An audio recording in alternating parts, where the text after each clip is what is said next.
Bem-vinda ao podcast E se falássemos da Europa?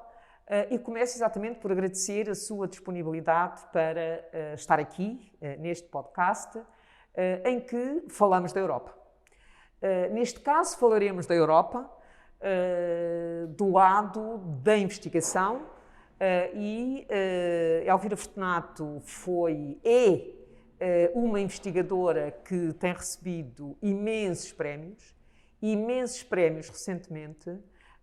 O Prémio Pessoa, que é um prémio que eu acho que honra qualquer cidadão ou cidadã, mas houve um prémio que me levou a convidá-la a estar aqui a debater a Europa, que foi um prémio que obteve no âmbito do programa Horizonte, que é um prémio ligado ao impacto da investigação, ao impacto na sociedade. E penso que essa é muitas vezes uma dimensão que é esquecida na investigação. É por isso que este prémio existe, é por isso que este prémio é excepcional, é por isso que lhe dou os parabéns por ter recebido esse prémio. Obrigada. Mas como é que vê, como é que se pode, digamos, valorizar os programas de investigação, designadamente os programas de investigação ao nível da União Europeia, como o programa Horizonte, no sentido de valorizar o impacto da investigação na sociedade, ou seja, na prática, como é que nós podemos transformar a investigação em valor? Em primeiro lugar, muito obrigada pelo convite. É um gosto estar aqui e poder partilhar um bocadinho as minhas ideias e as minhas convicções. Relativamente a essa questão, como é que nós podemos valorizar o resultado, no fundo, dos projetos científicos, sejam até os financiados a nível nacional, seja a nível europeu? Eu penso que isso também depende um bocadinho das áreas.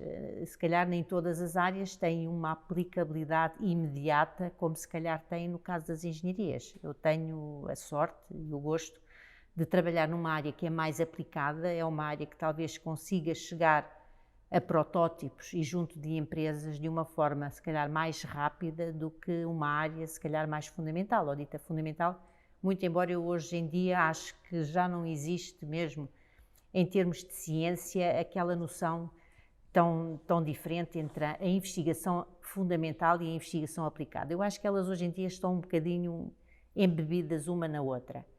Mas talvez devido ao facto de eu trabalhar numa área que é uma área muito aplicada, que é a engenharia, me levou e me leva a ter um contacto, se calhar, mais facilitado com empresas.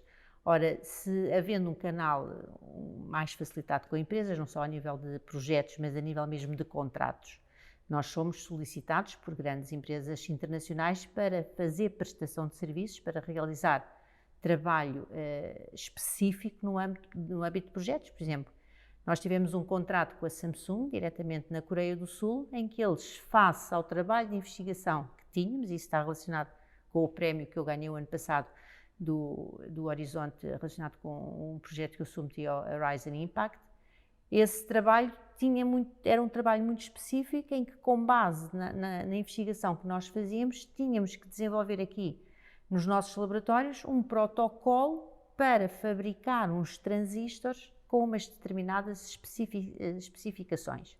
E nós conseguimos fazer isso, quer dizer, ao conseguir fazer isso, esse trabalho até esse contrato, no fundo, deu origem até uma patente conjunta, mas lá está, face ao trabalho muito próximo da parte de protótipos, somos contactados por empresas. Talvez no nosso caso isso seja um bocadinho facilitado, desde a Merck, que também tivemos um contrato grande com eles, em que a Merck estava a desenvolver uns materiais diferentes para utilizar também na área da eletrónica, neste caso eletrónica transparente, e também nos solicitou ajuda em testar esses materiais nos nossos dispositivos eletrónicos e ver até que ponto o material que estava a ser produzido pela Merck funcionava melhor ou pior do que aquele que era utilizado de forma convencional. Mas é evidente que isso é muito importante até exatamente para o cidadão comum, quer dizer, por vezes o cidadão comum tem um bocadinho a noção que os cientistas estão naquelas torres de marfim, são aqueles ratos de biblioteca e que estão assim um bocadinho a leste daquilo que se passa no mundo. Eu penso que hoje em dia isso também está muito esbatido, até pela situação que vivemos.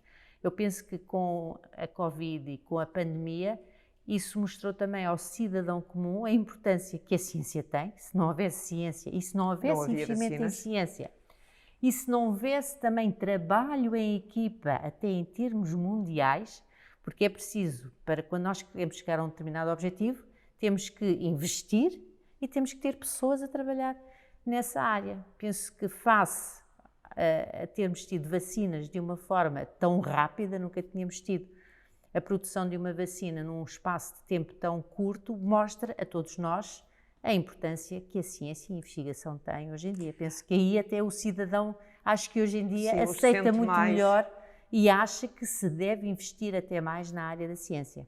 Mas acha que, por exemplo, ao nível político, na União Europeia, ao nível dos programas europeus, os programas europeus deviam ser mais, eu não encontro outra expressão mais sutil, mas deviam ser mais impositivos no sentido de criar condições para que haja um esforço por parte das universidades em trabalharem mais com as empresas. Eu sei que a vossa experiência é uma experiência extraordinária, de longa data e, portanto, digamos, já estão no meio, se é que assim podemos dizer.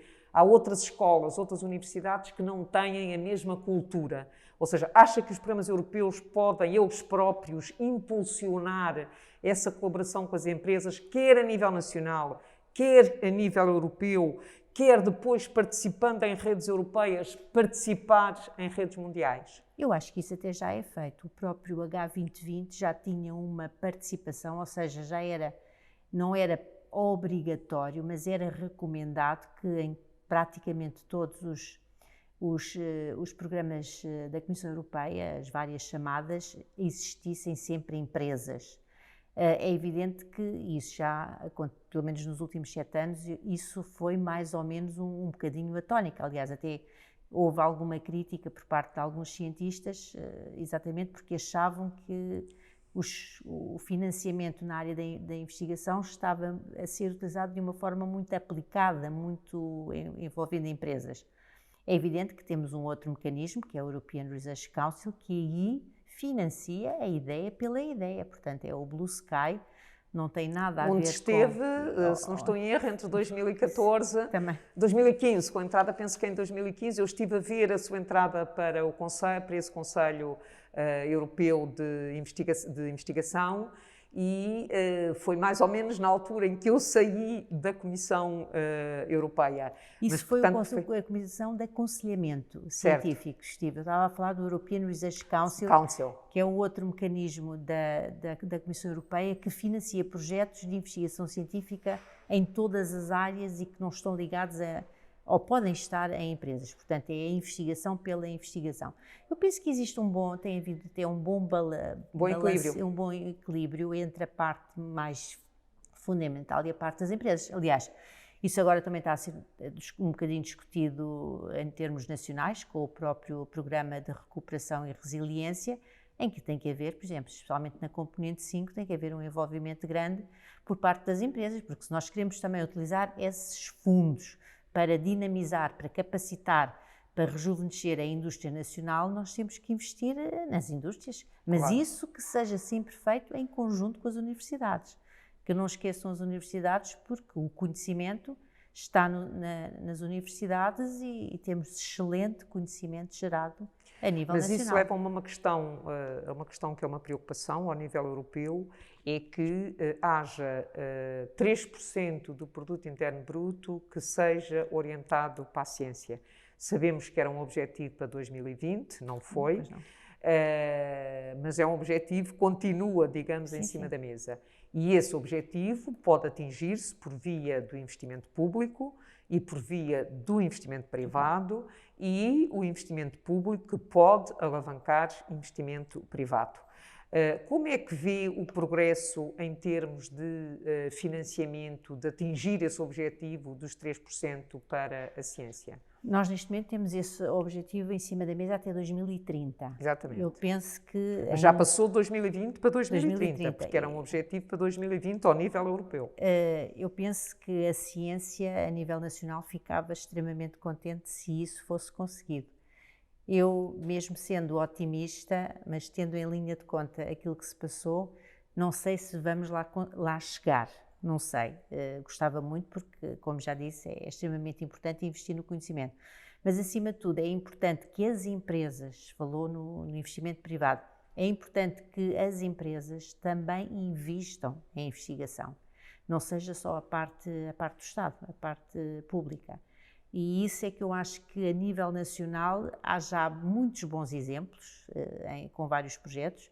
Nós temos tido, por exemplo, uma excelente colaboração com a Imprensa Nacional Casa da Moeda, que tem investe por ano 1 milhão de euros num prémio de inovação, e é todo dado pela Imprensa Nacional Casa da Moeda, mas é evidente que isso tem que ser, se calhar, reproduzido por outras empresas e tem, acima de tudo, que existir um maior financiamento, uma maior participação da parte privada.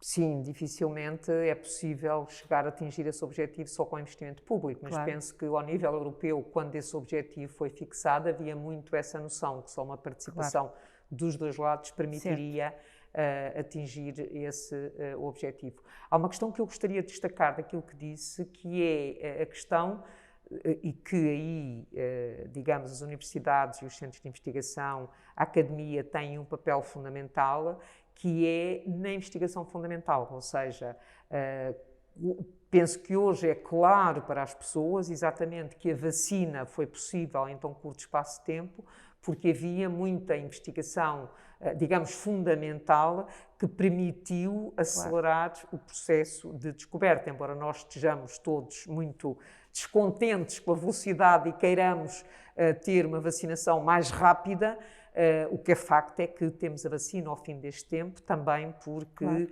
os programas europeus financiaram a investigação fundamental, que foi possível mobilizar o resultado dessa investigação para construir a vacina.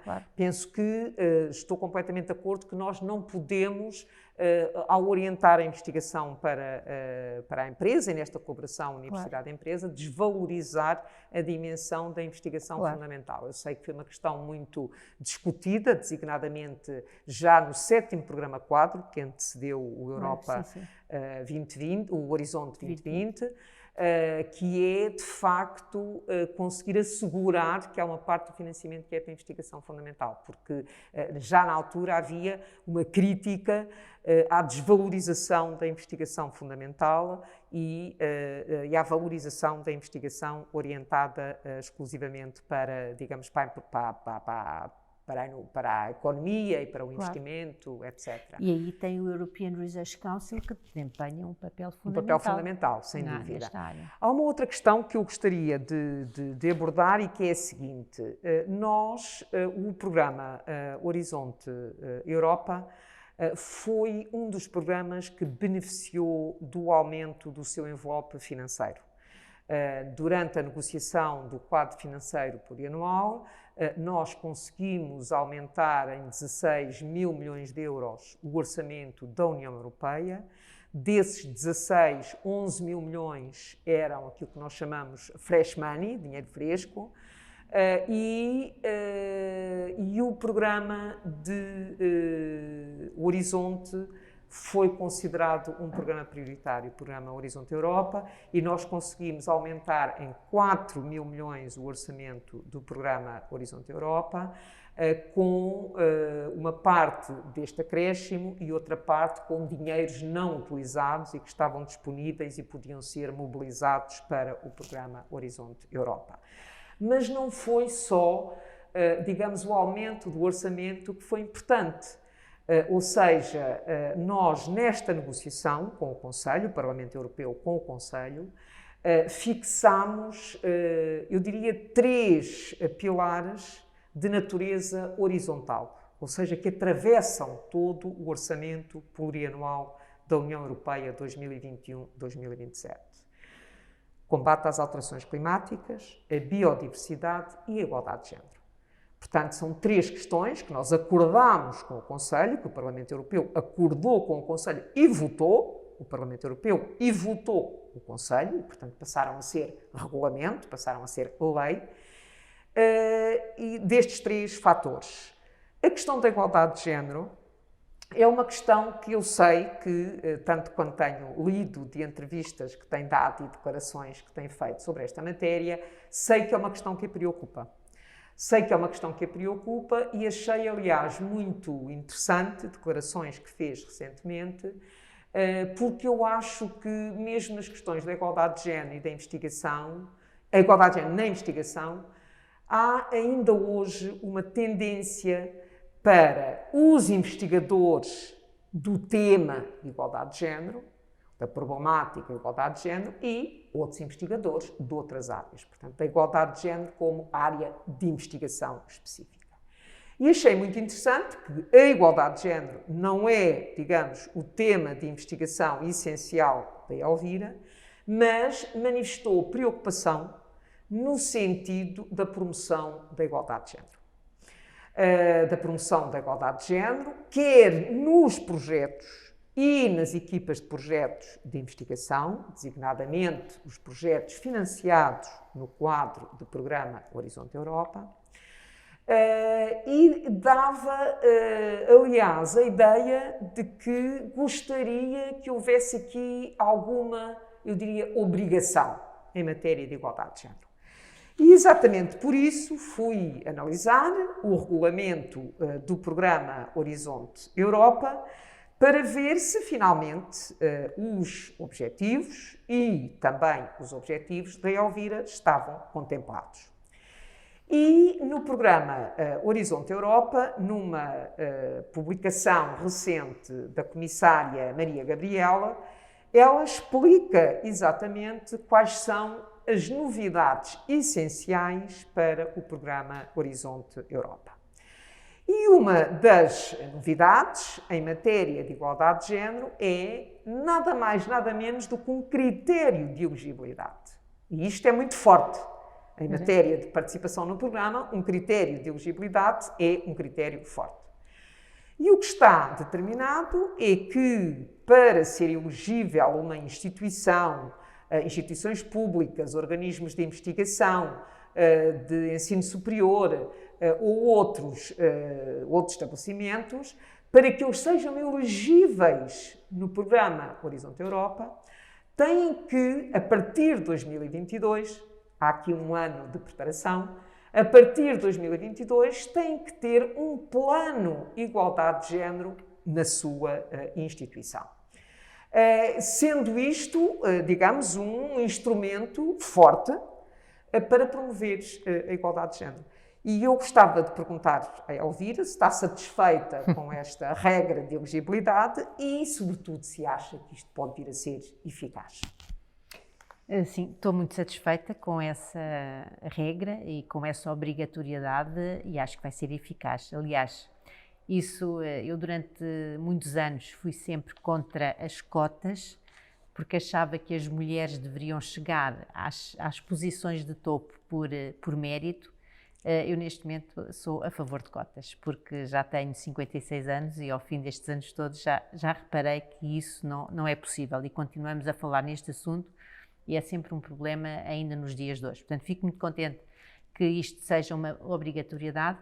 E estou também muito contente porque há 2 anos que nós integramos, portanto, fazemos parte de um consórcio europeu, aliás, a própria Comissão Europeia, sabendo que isto é um problema, que a igualdade de género é um problema, até no ensino superior e na investigação científica, lançou uma chamada para projetos, financia projetos para debater e estudar esta área. E nós, desde há 3 anos, vai fazer agora 3 anos, que integramos um consórcio europeu liderado por uma universidade, a Universidade Sul da Dinamarca. Os nórdicos estão um bocadinho mais avançados nestas áreas de igualdade de género, em que, no âmbito deste consórcio, que integra vários países europeus, nós somos um parceiro, através da Universidade Nova, temos exatamente a responsabilidade de, até outubro deste ano, apresentar em cada uma das instituições que ainda não têm um plano de igualdade de género, de o prepararem. Portanto, nós estamos neste momento a preparar, temos já um draft do plano de igualdade de géneros para a Universidade Nova, que vai ser transversal a todas as escolas, a Nova tem 9 escolas, e desta forma, portanto, a Nova está na linha da frente, não sei o caso das outras, mas eventualmente também estão a trabalhar nisso, mas capacita-nos já, pelo menos à instituição onde eu estou neste momento, o poder participar nas próximas chamadas de projetos europeus. Portanto, isso é extremamente importante. Eu penso que desta forma, repare, por vezes, lá está, referiu que eu não sou da área, a minha investigação não é nestas áreas, portanto, isto são áreas mais das ciências sociais. Mas eu, talvez por ser mulher e nunca, em termos particulares, nunca fui afetada por nenhum tipo de discriminação, seja positiva, tenha sido negativa, mas de qualquer das maneiras é o Dia Internacional da Mulher, portanto, sendo mulher, era confrontada com este tema muitas vezes. E acabei por estudar os números e ver um bocadinho a realidade e daí trabalhar um bocadinho também nessa área e tentar puxar a área da igualdade de género um bocadinho para cima. E há coisas tão simples como as instituições não olham para os números. Por exemplo, eu quando fui convidada para ser vice-reitora pelo atual reitor, no final de 2017, comecei a ir mais às cerimónias de atribuição dos doutoramentos honoris causa e reparei que eram só homens. Então pedi para me darem a listagem de todos os agraciados que tinham tido o doutoramento honoris causa em homens e mulheres. E dos 110 doutoramentos honoris causa já dados pela Nova, que é uma das recentes universidades, e penso que isto não deve ser muito diferente das outras a nível nacional, dos 110 havia 8 mulheres. Quer dizer, não pode ser. E eu quando falei até ao reitor, nós às vezes temos os dados e basta só falar um bocadinho destes assuntos e analisarmos os dados para cairmos um bocadinho na realidade.